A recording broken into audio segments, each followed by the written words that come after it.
Hello, my name is Brian Cornett. I'm the president of the Santa Barbara Athletic Roundtable. Thank you guys all for coming. For those of you who are new to this program, the Athletic Roundtable is in its 57th year, and we've been hosting luncheons for that entire time in this very room. So let's give a round of applause for Harry's Plaza. In addition to our luncheons, we also hosted a number of other community events, including our Hall of Fame induction ceremony, which is going to be in the fall, September 14th. So stay tuned for more news on that. We're going to start releasing our slate of inductees for the 2026 class, and those will be highlighted in the local media coming up. So also up ahead, June 1st, we are going to be hosting our Evening with the Athletes event, where we're going to crown our athletes of the year for the various sports. So if you haven't gotten notice about that, you're going to get some information from your athletic directors. We also just hosted our March Madness event the day after Selection Sunday, and we also had our Women in Sports Luncheon in February. So before we go any further, I just want to recognize our luncheon sponsors, Mayho Prentice. Let's give them a round of applause. We also have Fidelity National Title Group and Investec.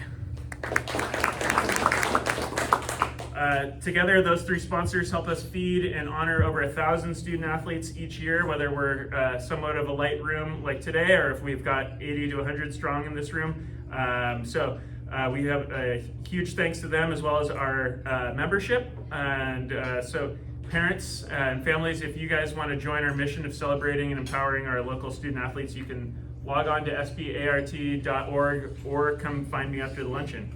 I want to thank our local media, Diego Sandoval, News Talk Sports, Mike Clan, KEYT Sports, and Victor Bryant, Santa Barbara Independent. So with that, I'm going to hand it over to Diego Sandoval from News Talk Sports to deliver our Athletes of the Week. Hello, great to see everyone as always. We had a very busy week last week, lots of great candidates for Athletes of the Week, so we'll jump right in as always with our girls' honorable mentions. In girls lacrosse, San Marcos' Victoria Aldana scored 8 goals and had 10 assists across 2 playoff games last week. In softball, Dos Pueblos' Emily Marici tossed 2 complete games against Oxnard to give her team at least a share of the league title. She allowed just 1 run and struck out 21 in 14 innings. Pretty good. In girls swim, Santa Barbara High's Jules Horton placed first in the 200 and 500 freestyles at the Channel League Championships.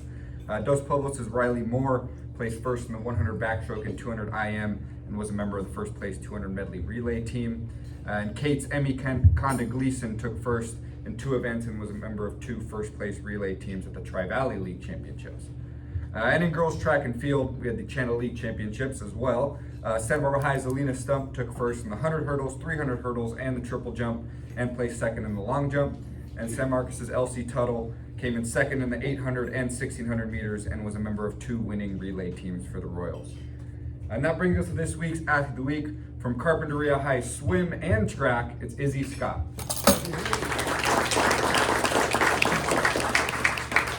You heard that right. Izzy competes on the track and swim teams at Carpinteria High, and she shined at both of their Citrus Coast League Championship meets last week. In track, she came in first in the 300 hurdles to help her team to first place, and in swim, she placed first in the 50 and 100 freestyles and was a member of the first place and school record 200 medley relay team in a meet where Carp also finished first. Congratulations, Izzy.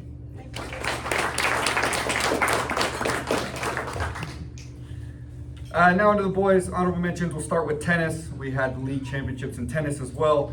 Dos Pueblos' Kieran Tober Bridges won the Channel League Singles Championship, and the Santa Barbara High duo of Lucas Forey and Elio Taha won the Channel League Doubles Championship. And out in Carpinteria, the duo of Servando Campusano and Ethan Almgren won the Citrus Coast League Doubles title. In boys golf, San Marcos' Austin Downing shot 3 under across 36 holes to win the Channel League Championship. In boys volleyball, Bishop Diego's Damian Krautman had 21 kills in each of the team's 2 sweeping wins to open the Division 5 playoffs. In boys track and field, Dos Pueblos' Kellen Cotter took first in 2 individual events and was a member of first place relay team at that Channel League Championship meet. And in boys swim, rounding out the honorable mentions, we have Nolan Clark, who won 2 individual events and was a member of 2 winning relays at the Channel League Championships. And Carpinteria High's Jake Ellers placed first and set school records in the 100 and 200 freestyles, and also helped place first in 2 relays, including a record-setting 200 medley relay at the Citrus Coast League Championships. And that brings us to this week's Boys Athlete of the Week. From Dos Pueblos Swim, it's Eli Carnegie.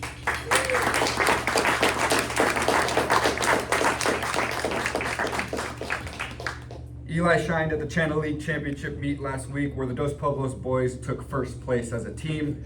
He came in first place in the 50 freestyle and 100 freestyle, and was a member of the first place 200 freestyle relay team. And he finished that 50 freestyle in 20.61 seconds to break a 20-year-old school record and set a new Channel League record in the event. Congratulations, Eli.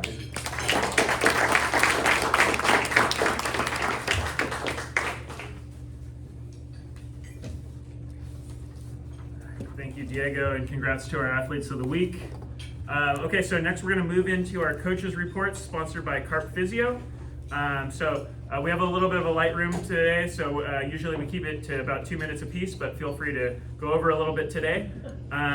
First we're going to welcome up Santa Barbara City College track and field Coach Willis, followed by Coach Hendricks, Dos Pueblos baseball.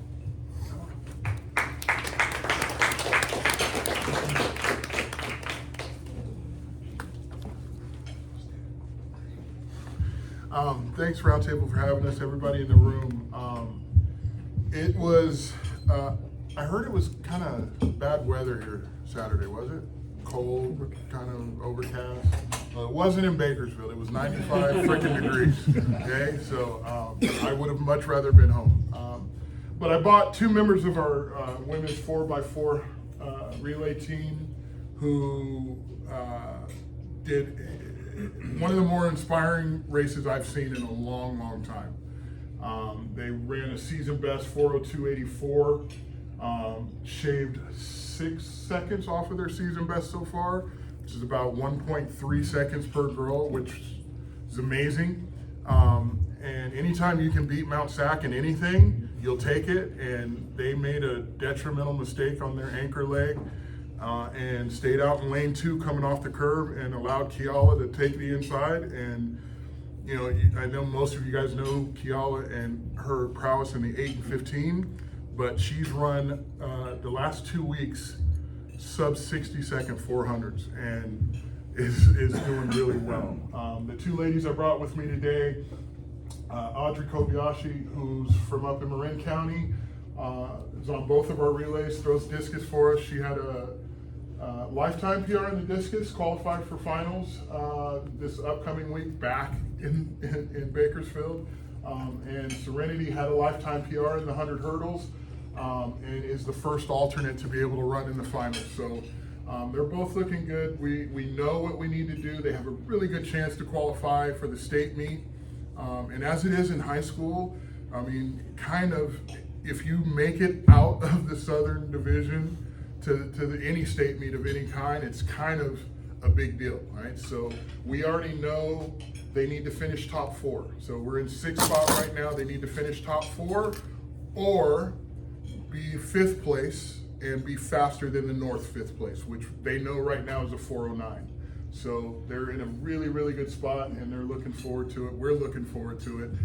I'm just in awe. And I love getting ready to do this and being with them, and they keep me young. So good luck to everybody. And I got 6 young ladies traveling this weekend, and hopefully all 6 get to keep going the following week at state. All right, good luck to everybody.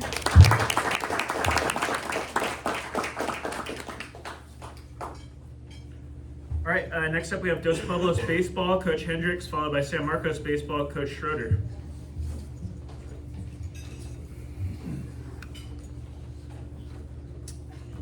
Thank you, Harry's Media, and all the sponsors for having us and continue to support this local youth. Great event.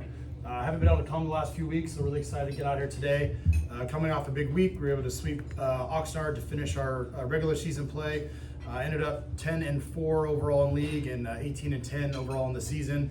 Now just a little bit of a waiting game. I think May 10th or so they're going to announce which division and who we're going to play. We're thinking we're probably going to be in Division 3 after having been in 4 last year and just seeing a way, just kind of guessing at how those rankings look. So really excited for that opportunity, and I brought 2 seniors today that really played a large part in us being where we are this year. And I'll start with senior Liam Shea. Liam's a left-handed pitcher for us. He's the first traditional, I guess, PO I've had in a while. He doesn't get to take batting practice and do anything, but he's taking that on with a stride and a smile, and he makes sure he's always doing his work in practice, getting his bullpens in, conditioning, running, swimming, whatever he can do to get his body in shape for his next start. Really great to see what he did this year as a senior after being a junior and really wanting more and wanting to play an impact and a role in this year's team. We had two seniors that kind of carried the load for us last year. Liam saw that kind of opportunity this year with them having graduated, and he's been our anchor. He's been our number 1 on the staff. He goes out there every Tuesday, takes the ball, and haven't had a game that he hasn't given us a chance to win. So really proud of his growth and development. Excited to see him play next year as he continues into college. But he's been a big leader for us, and again, just a lot of passion, whether he's in the game or it's a start day or not start day, and just been a really good leader for us. So well done, Liam. Next to him, senior catcher Esteban Garcia. Esteban actually started the year a little bit banged up, was recovering from some injuries, and we had a sophomore step up and carry a lot of innings for us, and did a really good job for us. But having a senior like Esteban come in who's really grinded and worked hard at that spot for the last 3 years, it's really changed kind of the dynamic we had. We hit a little bit of a funk mid-season. Esteban got healthy right after that, and I don't think it's a surprise that we kind of started to win once he came back. He's a captain for us, which he did a great job. It's hard to lead when you're not necessarily on the field, and he did a great job at that. But with him on the field and still continuing that real vocal leader, he's a guy that gets pumped up when things get flat. And it just made a huge difference for us. Had a big week for us and finished league, a couple RBIs. He had 3 hits in the series. Really does a good job with our pitching staff. So it was really huge to get him back. It was invaluable. So it was really great to have you and see you finish the season strong. Best of luck to everybody down the stretch. Wishing you all a good run in playoffs. Thanks for having us.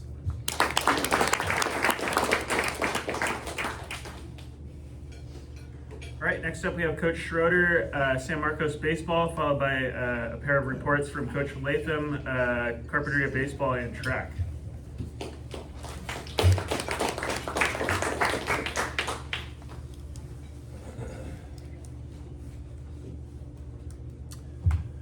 Yeah, thank you to the sponsors, and hi to you guys. And had a good year. We're really looking forward to the CIF playoffs. Only thing Coach didn't mention is we're co-channel league champions, and very proud of that. Means a lot to the guy, means a lot to me. And really looking forward to going into CIF. We had a tough game with Santa Barbara that we had to win on Friday to get the co-league champ, and we came back in the 7th inning like we have a lot of times and beat them. And it was, when I've played a lot of baseball, and it's one of the funnest games that I ever was in throughout my whole career and my kids' career. It was really nice, and I'm very fortunate to just be associated with these guys, and the quality of these young men just has really impressed me. This is my first year. The first one is Will Wren. Third baseman holds it down. He'll stick his face in everything, and nothing hurts according to him. Sure looks like it hurts sometimes, but it doesn't. Had some big hits, and he's a very solid all-around baseball player, and is going to be a big part of the team. He's only a junior. It's going to be a big part of the team next year. And Quinn Melton, an absolute beast and a next level player. He had little league numbers. He hit 500. He was injured for just a few games, but since coming back in like 70 at bats, he hit 500. It's like, who does that? No one. And just how he hits the ball, it looks different. And he's a sophomore, and so looking forward to a lot of really good things going forward when I have guys like this and some other guys coming back. So we got a very bright outlook for San Marcos baseball. And that's it.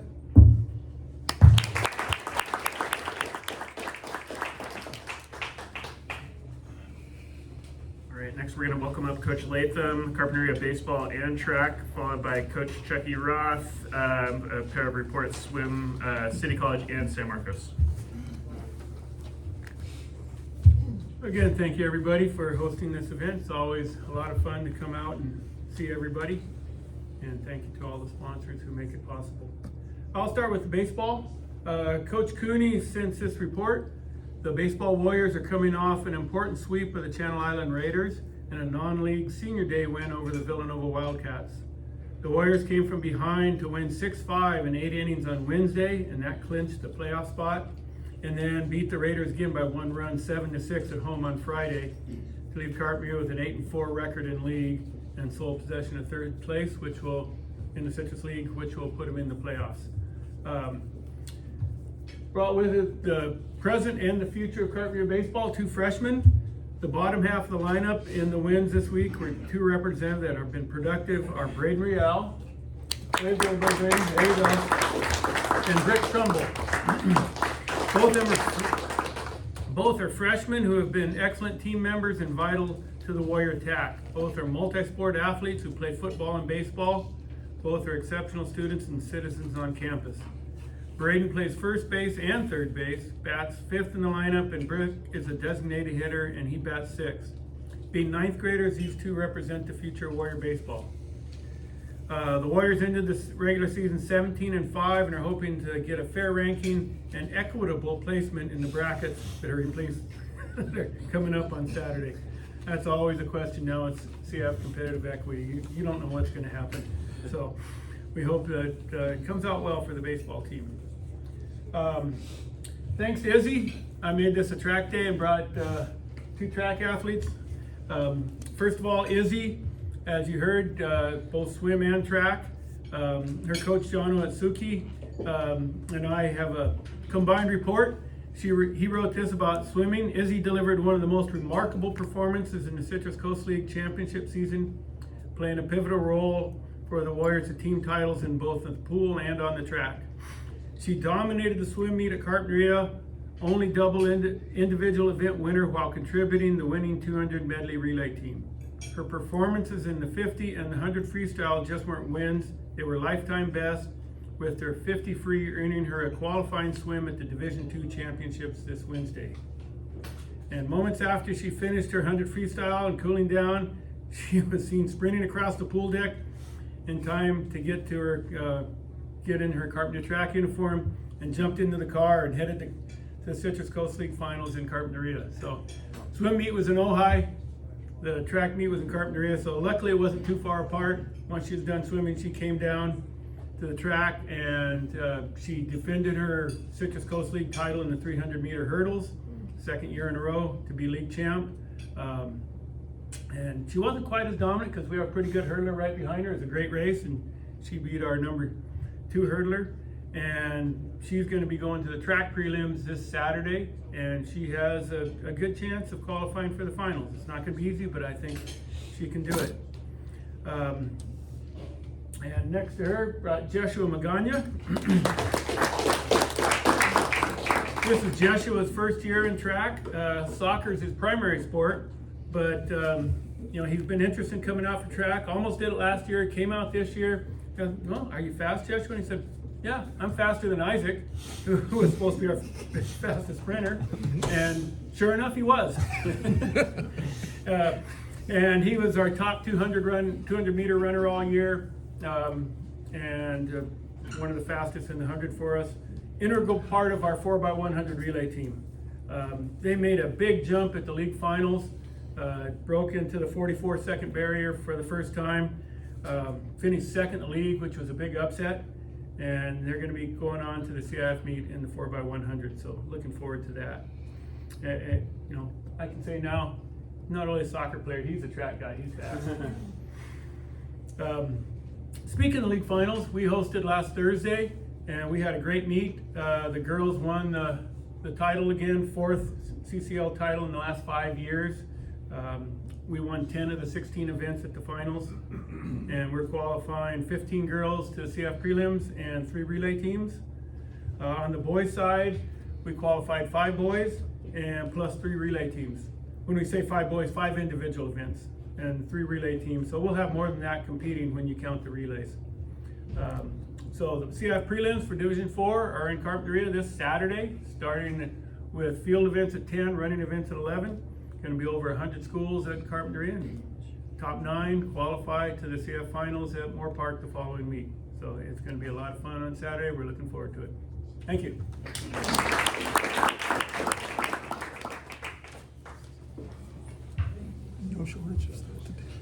All right, so now we're going to finish up with a report from Coach Chucky for City College and San Marcos Swim.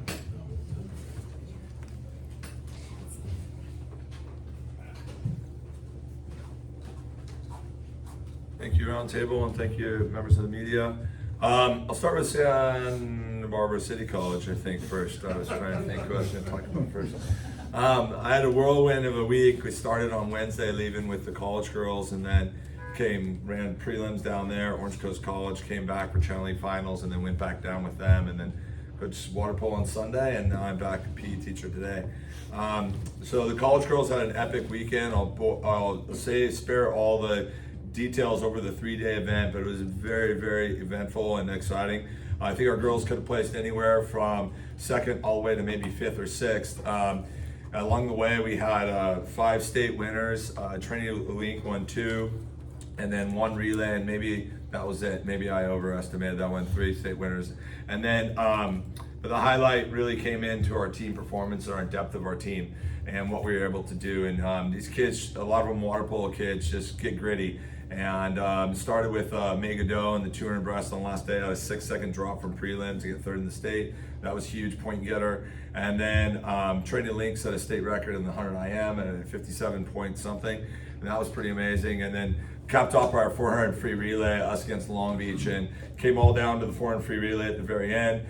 We had to get 2nd at least, and then beat Sierra and Mount Sac to place 2nd in the meet, and we were able to do that, and it was really exciting. We had some girls split some amazing times, a lot of just individual gritty performances. So to ever place 2nd in the state's kind of a big deal, and only have 5 individual swimmers in the meet was a pretty big deal for them. So they're all in class now, they're enjoying their week off. I told them to take a break, but they did a great job.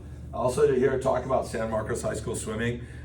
These young men and women did such a great job last week, and some of them are moving on to the CIF finals. And so we had a really great season on the boys and girls side.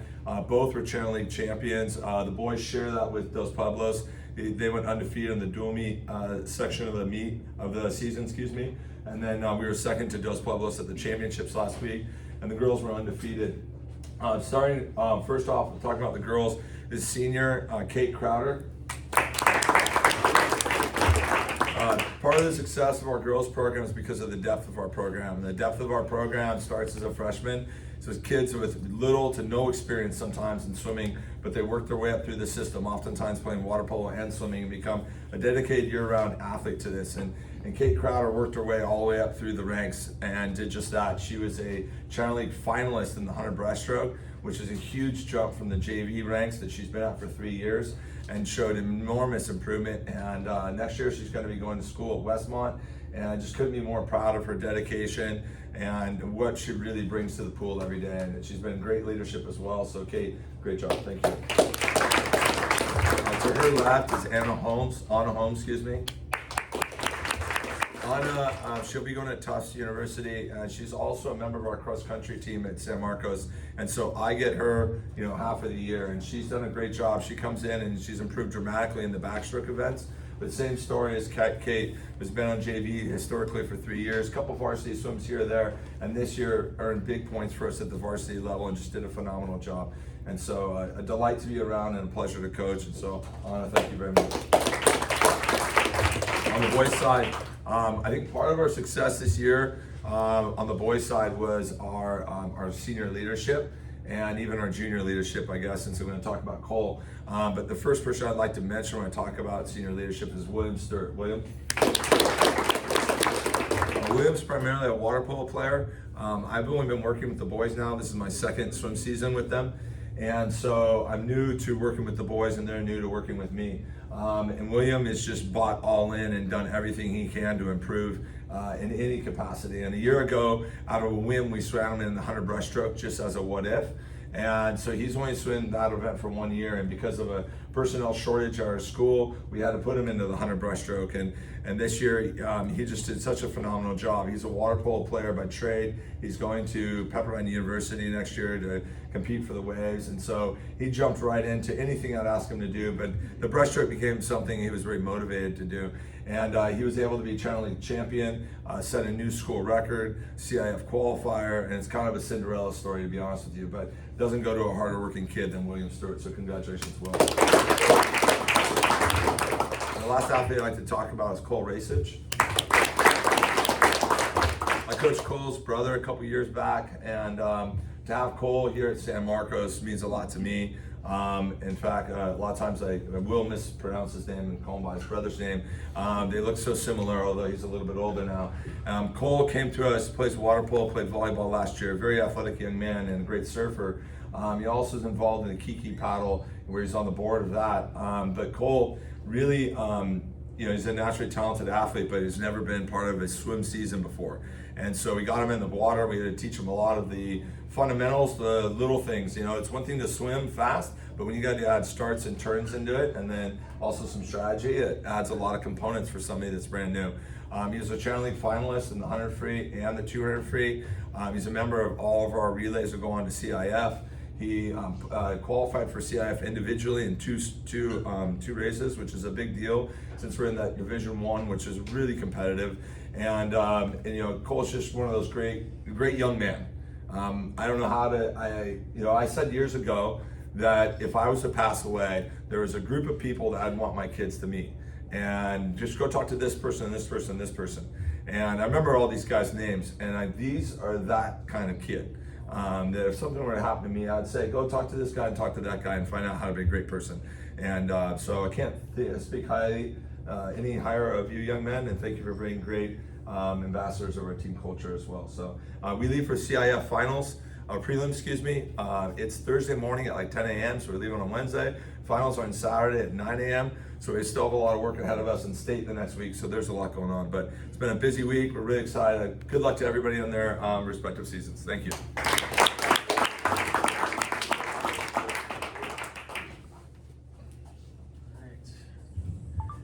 Okay, so next we're going to get into our cookie raffle. So if you guys have your raffle